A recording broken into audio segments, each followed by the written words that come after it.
Boker Tov à tous. Ashrenu et Tavrakanu, on a le scroll de continuer à prendre nos vitamines de Emouna vers Hashem Barach. Et maintenant, on va voir le deuxième niveau de la Emouna qui est fondamental.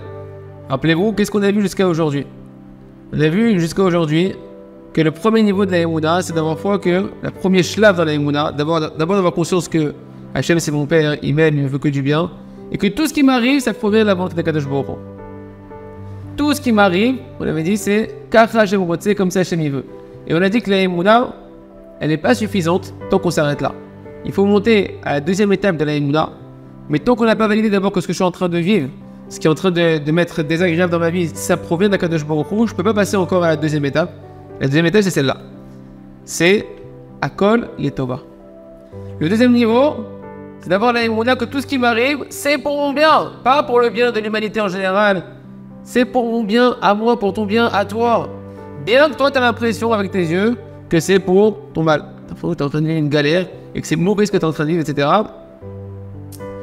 Et tu verras que dans la plupart des cas de ta vie, si maintenant toi, tu fais le travail de travailler ta Emouna et d'être attentif, ça veut dire d'avoir un peu de méditation, de perception, de prise de recul, tu te rendras compte que dans la majorité des cas, tu vas voir que c'était pour ton bien, avec le temps, quand tu verras les événements qui vont se dérouler. Si tu cherches à le voir, tu verras avec le fil de ta ligne qu'au final, eh ben, c'était pour ton bien ce qui t'était arrivé.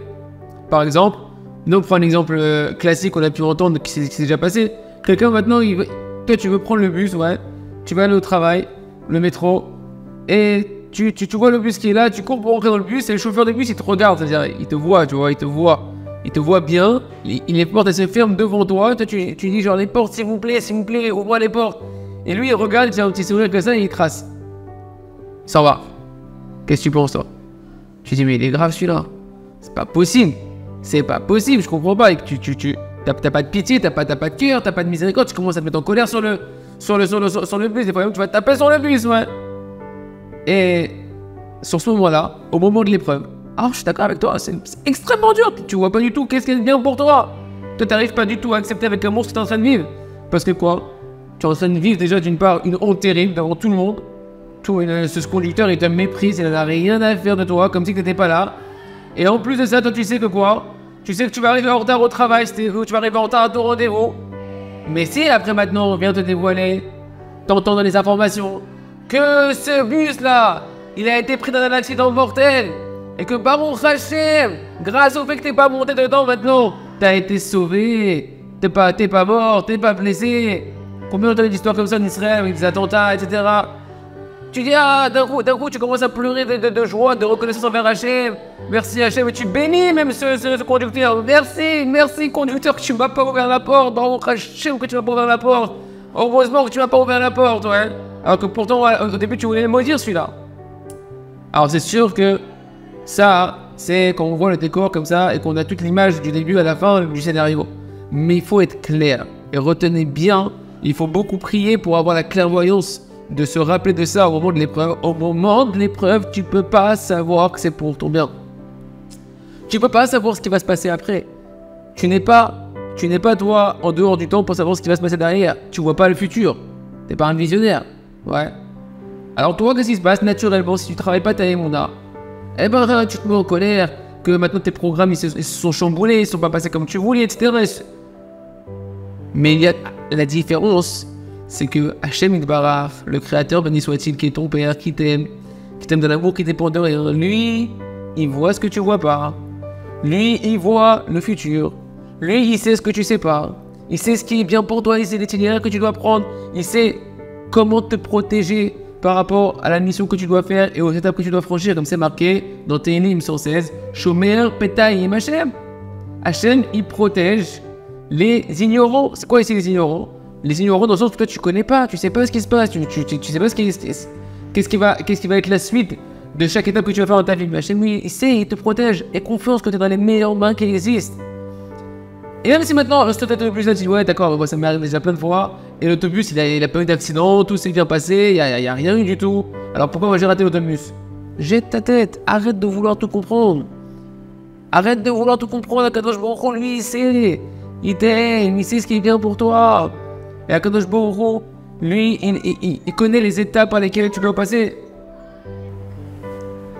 Donc ça, on doit être clair. Au moment de l'épreuve, toi, tu sais pas ce qui se passe.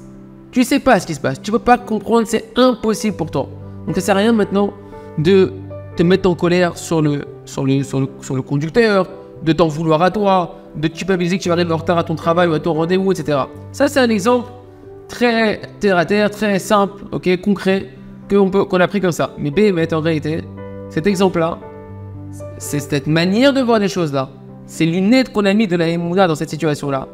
Dans toutes les situations de ta vie que tu veux, dans toutes les configurations, elle est aussi vraie. Akadosh Baruch Hu, il a une...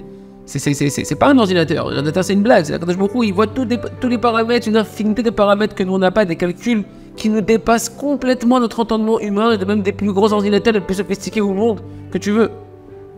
Et Hachem, il sait exactement pourquoi. Qu'est-ce qui est la meilleure situation que je peux organiser pour toi? Et pourquoi Hachem va organiser que toi, tu traverses cette journée de cette manière-là, ta vie de cette manière-là? Mais retiens bien, au moment de l'épreuve, c'est obligé que tous ces calculs d'Hachem qui sont pour ton bien, ils soient cachés. Et si toi tu tiens ta Emouna, tu fais le travail de continuer à écouter ces cours-là, à étudier les livres de Emouna, à parler à Hachem, à demander à Hachem de la Emouna, et à faire des doutes, etc., tu verras toi aussi, Hachem te donnera dans beaucoup de situations, dans la majorité des cas, il te donnera, si tu tiens bon dans ton épreuve de Emouna, il te donnera Hachem la clairvoyance de voir en quoi c'était pour ton bien, que tu as traversé tel et tel événement.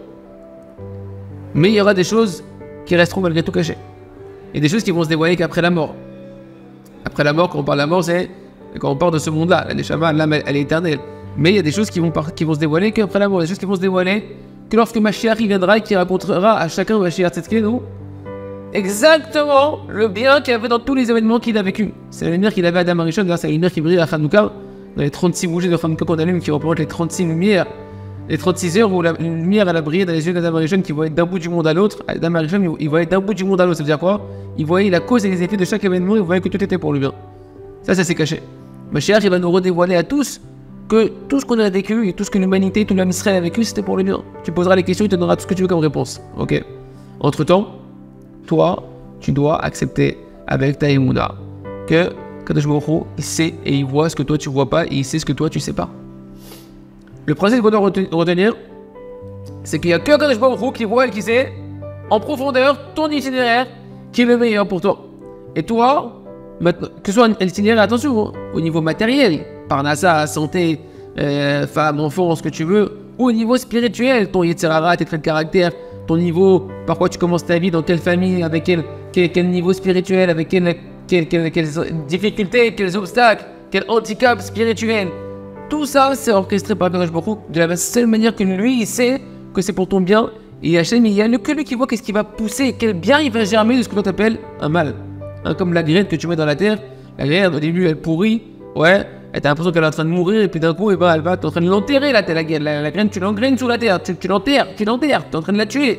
Tu l'as tué, pourtant, celui qui a la Emouna, qui est l'agriculteur, qui va regarder cette graine-là, il va voir après comment cette graine, non seulement qu'elle n'est pas morte, qu'elle va pas pourrir, mais qu'elle va donner en réalité un arbre extraordinaire, des fruits extraordinaires. Mais ça, il n'y a que Kadosh Baruch Hu qui sait le bien qui va pousser pour toi. C'est pourquoi, quand tu es dans l'épreuve, ne cherche pas à comprendre. Rappelez-vous ce qu'on a expliqué pendant plusieurs shiurim. Au moment de l'épreuve, ne cherche pas à comprendre, juste demande à Hachem la Emouna. Parce que si tu veux comprendre au moment de l'épreuve et qu'Hachem te la comprendre tout de suite au moment de l'épreuve, c'est plus une épreuve, mon ami. C'est quoi l'épreuve? C'est que tu ne peux pas comprendre. Donc le seul moyen de triompher de ton épreuve, c'est de jeter ton intelligence et de prendre l'intelligence de la Emouna. Car Hachem, ça vient d'Hachem, Hachem c'est mon père, il m'aime, et tout ce que j'ai fait c'est pour mon bien, ok? C'est vrai que tu me dis, comme hier, bon Hachem, une des personnes qui étudiait avec nous, elle m'a dit ouais mais franchement c'est un niveau extrêmement haut, ça nous paraît inaccessible, etc. Et bien il faut savoir que la Emouna, que tout est pour le bien, c'est vrai qu'on a l'impression que c'est quelque chose qui est dans des situations c'est pas possible de vivre comme ça, c'est impossible, ça appartient que à des géants de la Chassidut, à des très hauts niveaux de personnes qui sont peu dans le Ham Israël qui peuvent atteindre ce niveau-là. Mais pourtant, on va voir ensemble que c'est le contraire. C'est pas vrai. C'est pas vrai. Pourquoi? Parce que dans le Shulchan Aruch, c'est le code de loi juive, le livre qui t'enseigne qu'est-ce que c'est attend de toi, comment tu dois te comporter en tant que juive ou juif. Ouais. C'est marqué dans le chapitre En plus, c'est très marrant ce chapitre, Hachem m'a donné dans mon cœur de voir que c'est vraiment un chapitre pour les Français. Parce que dans le Orach Chaim, Siman, écoutez bien le chapitre, c'est. En français, c'est 230. Mais en hébreu, ça s'appelle Resh Lamed. Resh Lamed, comment ça se dit qu'est-ce que ça fait comme mot? Ral. C'est pour que t'arrêtes de râler. Pour que t'arrêtes de râler. Parce que les Français, bon, c'est vrai qu'ils manifestent, c'est vrai qu'ils sont pas contents ou pas contents. Ouais, pour arrêter de râler, il y a une loi dans le Shulchan Aruch, chapitre 230, halakha 5, qui dit la chose suivante. Et c'est tranché pour tous les juifs, du plus petit au plus grand, du Ham Israël, la loi suivante. Un homme, il doit toujours s'habituer à dire tout ce qu'Hachem il fait, c'est pour mon bien. Et vu que c'est Hachem qui a fait, qui fera tout ce qui se passe sur terre, nous dit le Rambam, premier article de la Emouna. Vu que c'est Hachem qui a fait, qui fera tout ce qui se passe sur terre, donc tout est pour mon bien. Donc, si maintenant tu vois que le Shulchan Aruch, c'est pas un livre qui a été écrit maintenant pour les chassidim, pour les ultra-orthodoxes, c'est un livre qui a été écrit pour le plus simple des juifs, au plus grand des juifs, que tout le monde est logé à la même enseigne, et que Kadosh Baruch Hu, la manière qu'il t'enseigne de mettre les tefilines, de manger kasher, de respecter ton père et ta mère, de pas voler, de faire le schéma Israël, peu importe toutes les lois que tu connais, de t'habiller de ou d'allumer tes bougies de Shabbat, et ben il t'a enseigné une loi, il t'a demandé une loi qui est accessible, sinon il ne l'aurait pas demandé à Kadosh Baruch Hu, qui est de t'habituer à dire que tout ce qu'Hachem y fait, c'est pour le bien. Appelez-vous le Siman des râleurs, RAL 230. Okay. Et si Kadosh Baruch Hu il a ordonné dans le Shulchan Aruch, c'est que c'est accessible. Et en plus de ça, quand on tranche les lois dans le Shulchan Aruch, dans le code de loi juive, il y a plein de marloquettes, plein de controverses, les avis sont pas d'accord. Avant qu'on arrive à trancher comment on va trancher la loi, normalement il y a plein de controverses. Cette loi-là, il n'y a aucune controverse dans les avis. Dans les décisions de la fin de la loi juive, tous les décisionnaires sont d'accord. C'est à l'unanimité, tout le monde dit que cette halakha-là, elle est tranchée de cette manière-là, il n'y a pas à tergiverser dessus dans les décisionnaires. Tout le monde est d'accord. Et donc, si on fait maintenant une bonne formation comme on est en train de faire, et ça se forme, c'est un travail, c'est une étude, c'est un travail sur soi, c'est d'être philote, alors on peut arriver à accomplir ce Shulchan Aruch, cette loi-là, qui nous oblige en réalité, c'est la loi de Kadosh Baruch Hu, que tu acceptes avec joie tout ce qui t'arrive, parce que c'est pour ton bien, Hachem il t'aime. La Torah, elle n'est pas dans le ciel, elle n'a pas été donnée aux anges, elle n'a pas été donnée à des surhommes, elle a été donnée à des êtres humains qu'Hachem il connaît, à ses enfants, et c'est qu'on peut y arriver. D'accord? Et maintenant, si on venait, on fait un petit peu d'étude de texte. Qu'est-ce qu'il dit le Shulchan Aruch? Qu'est-ce qu'on a lu? Kol ma sh'Hachem oseh, le tova oseh. Tu dois t'habituer à dire que tout ce qu'Hachem y fait, c'est pour le bien. Il n'y a pas marqué presque tout ce qu'Hachem y fait, c'est pour le bien. Tu entends ça? C'est pas marqué presque tout ce qu'Hachem y fait, c'est pour le bien. Tu dois t'habituer à dire quoi? Tout ce qu'Hachem y fait, ça veut dire vraiment tout. Et vu qu'Hachem fait tout, donc tous les événements de ta vie sont véritablement pour ton bien. Je suis d'accord que naturellement, t'es pas enclin à pouvoir tout de suite réagir comme ça. Mais c'est pour ça que tu dois prier à Hachem. C'est pour ça que tu dois continuer à prendre les vitamines D Emouna tous les jours, à étudier les livres de Emouna, à parler à Kadosh Baruch Hu, à essayer de faire une énergie de bonne doute, et à supplier à Kadosh Baruch Hu pendant des longues minutes. Hachem, donne-moi de la Emouna, surtout dans les épreuves que tu traverses. Que ce soit avec ton mari, avec ta femme, avec tes enfants, avec ta belle-mère, avec ta parnassa, peu importe, avec ton Yitzhara. Demande à Hachem de la Emouna que, au lieu d'être triste et de te morfondre et d'avoir peur et de ne pas savoir quoi faire et chercher toutes sortes de solutions, aide-moi enfin que ça vient de toi et que c'est pour mon bien. Parce que tu peux pas dire, ouais, moi, je sais que tout est pour le bien, mais dans cette situation-là, je suis pas d'accord. Tu vois, là, avec ma belle-mère, c'est impossible. Ce que j'ai vécu, tu peux pas dire que c'est pour le bien. Ou bien tu vas dire, non, mais tu comprends, si t'es dans ma situation, dans les têtes dans lesquelles je me retrouve maintenant, tu peux pas dire c'est pour mon bien, ça c'est pas pour mon bien, tout le reste c'est pour mon bien, ok, je comprends, mais ça c'est pas pour mon bien, ça c'est une vraie galère dans laquelle je suis. Et c'est là en fait où la plupart d'entre nous, même dans les croyants, et même dans ceux qui travaillent la Emouna, on a des difficultés. Parce que on est prêt à dire que tout est pour le bien, sauf jusqu'à une certaine limite. Il y a une limite. Ça, il faut pas exagérer, il y a des choses, faut pas exagérer. Je sais que il nous met dans une épreuve, chacun d'entre nous dans sa vie, qui est un peu difficile, ou c'est un peu dur pour moi de l'accepter. Par exemple, quelqu'un, il a fait tout un programme, tout un projet, un business plan, tac, et puis d'un coup, paf, il y a tout qui se casse, ça passe pas du tout comme il veut, il a investi et tout. Eh ben, là, mon ami, t'es dans ton épreuve de monnaie à toi. Tu dois... L'autre, maintenant, il rentre à la maison, il s'attend à ce que sa femme va lui faire un super sourire, et sa femme, elle lui envoie un scud, elle lui envoie un truc, devant les enfants, devant tout le monde. Son cabot, il est mis par terre, son honneur, il est mis par terre. Eh ben, c'est ton épreuve de Emouna, savoir que même ça, ça vient d'Hachem, et c'est pour ton bien. Et ça, c'est la difficulté dans laquelle chacun on se trouve, même quand on est à la Emouna dans le Kadosh Baruch Hu. Parce qu'on dit tout est pour le bien, sauf cette situation-là. Et là, on n'arrive pas à accomplir du coup la halakha, la loi juive, que tout, absolument tout, je dois dire que tout est pour le bien et pour mon bien, sans déception. Et Béhémet, en fait, ce qu'on est en train de voir ici, cette Emouna que tout est pour le bien, c'est pas quelque chose de séparé de la Emouna dans la providence d'Hachem. Au contraire, c'est l'expression, c'est la suite logique. Si tu me dis, dans la Emouna, que tout c'est Hachem qui fait, qu'il y a une providence d'Hachem, une ashgacha pratique dans tout ce qui se passe, que comme ça Hachem il veut tout ce qui se passe, alors tu es obligé d'arriver à la suite qui est que Hachem il n'est que bon, que miséricorde. C'est ton père, il t'a créé que par amour pour toi, pour te faire du bien, et c'est lui qui fait tout, alors tout est pour le bien. Alors tout est pour le bien. Et t'arrives pas à le comprendre, on s'en fout, c'est normal. Prie à Hachem, parce que même la Emouna, elle vient d'Hachem. On ne te demande pas d'avoir un niveau de Emouna. On te demande de prendre conscience que tu manques de Emouna, tu es là pour ça. Hachem il a créé un monde où la Emouna elle est cachée, où Hachem il est caché, et il te met dans des situations où il se cache encore plus pour que tu prennes conscience que tu as besoin de lui, pour qu'il te donne de la Emouna. Et c'est ça qu'Hachem il veut que tu le recherches. Okay, donc tu parles à Hachem, tu demandes à Kadosh Baruch Hu. Et lorsque maintenant tu dis non mais là j'arrive pas, ok c'est normal. C'est normal. La Emouna elle commence là où la raison elle s'arrête. Retenez ce principe fondamental qu'on a déjà vu.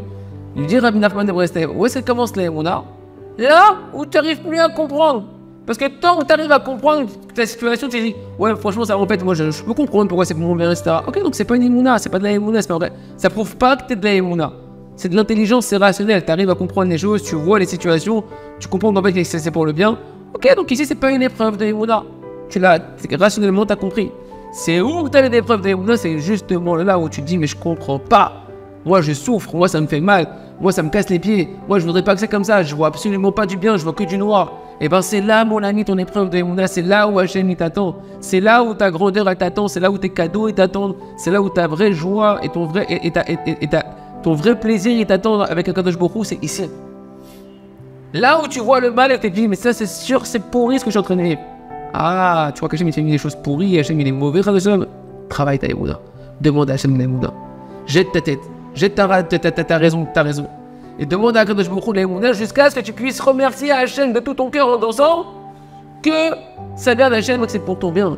Et tant que tu n'es pas prêt à remercier Hachem, tu n'arrives pas, c'est plus fort que toi, tu ressens pas ça. Et quand tu demandes la Emouna à Hachem, que c'est d'Hachem, que Hachem il t'aime, que c'est pour ton bien. Et c'est pas que ta tête est dit non mais je comprends pas. Tu dis l'homme est kloum, même si je comprends pas, j'ai la foi, je veux avoir la foi que tout est pour le bien et c'est ça qu'Hachem il veut de nous. Ok? Et même quand maintenant quelque chose qui se passe, c'est contraire à ta volonté. Ok, c'est-à-dire que toi, tu veux faire quelque chose, il y a un barrage qui se met devant toi. Par exemple, tu veux aller faire, je sais pas, là, on va prendre des bons exemples. Tu veux aller au Beth Knesset, tu veux aller faire mincha, et ta femme a dit non, j'ai besoin de toi. Et bien là aussi, c'est pareil. Tu dois avoir la Emouna que c'est pas ta femme, c'est Hachem qui te bloque. Et même c'est pour ton bien. Tu te dis, mais je vais aller au Beth Knesset, je vais aller faire mincha, je vais faire la prière. Pourquoi c'est pour mon bien? Là aussi, c'est Kadosh Baruch Hu et c'est pour ton bien. Tu dois travailler ta Emouna. Parce que si tu ne travailles pas ta Emouna, comment tu vas annuler ta volonté à la volonté de Kadosh Baruch Hu? Comment tu peux t'annuler à la volonté d'Hachem? Si tu ne travailles pas que ce qui se passe, en fait, c'est comme ça qu'Hachem il veut, et que tu n'es pas en train de t'annuler devant ta femme, ou la femme n'est pas en train de t'annuler devant son mari, tu n'es pas en train de t'annuler devant le policier, tu t'annules devant Hachem, devant la volonté de Kadosh Baruch Hu. Tu acceptes d'abord ce qu'Hachem il fait. Tu es prêt à te faire petit, mais si ça va contraire à tes programmes à toi. Parce qu'il n'y a que Kadosh Baruch Hu qui connaît ton chemin parfait. Et il t'y amène par amour, il t'y amène avec la main par amour pour que tu traverses ce chemin-là. Et retenez bien, ça c'est extraordinaire. Si toi tu te renforces maintenant dans ce que tu es en train de faire, dans cette émouna que tu es pour le bien, même si tu n'es pas encore très religieux, tu n'arrives pas trop à faire la Torah et les mitzvot comme il faut, etc., que tu fais encore des fautes à droite, à gauche, Béhémet, ça va commencer ta vie à se transformer pour le bien. Parce qu'il nous dit Rabbi Nathan, qui Béhémet, car en vérité, si on croyait, si on avait la véritable émouna dans les tzadikim, on écoutait les voix des tzadikim qui nous disent de croire que tout est pour le bien, que tout vient d'Hachem, que tout est pour le bien, et qu'on donnait des remerciements et des louanges à Hachem sur ce qui nous arrive de bien, évidemment, tu remercies Hachem pour les bonnes choses et sur les mauvaises choses, alors nous dit Rabbi Nathan de Breslev, c'est une certitude que ça annulerait toutes les tsarot, toutes les galouyot, toutes les souffrances, tous les exils, toutes les ramas, complètement, et qu'on serait déjà dans un état de délivrance totale. À dire à celle que chacun se renforce, de savoir que peu importe ton niveau où tu es, si tu travailles de te renforcer que ton épreuve elle est pour ton bien, déjà Hachem il prend un tel plaisir, c'est tellement le but de toute la création, que le but de toute la Torah et les mitzvot de travailler cette émouna-là, que déjà ça va adoucir toutes les rigueurs qui planent sur toi, qui font que tu as des souffrances aujourd'hui. Et ta vie elle va commencer à devenir un petit paradis beaucoup plus agréable, extrêmement agréable. Et comme vous voyez qu'il faut progresser spirituellement dans la pratique de la Torah et des mitzvot. Mais Hachem, il est Rahman, il est miséricordieux. Et quand tu travailles cette écoute-là qui est tellement fondamentale, déjà Hachem, il est tellement heureux de toi qu'il te récompense par une vie qui devient de plus en plus agréable. Il raisonne que chacun continue à prendre les vitamines de l'Emouna et parler à Hachem, demander la Emouna à Kadosh Baruch Hu, parce qu'il n'y a que lui qui détient la Emouna qui peut nous la donner. Et c'est ça la clé de notre bonheur. Chazak, à bientôt les amis.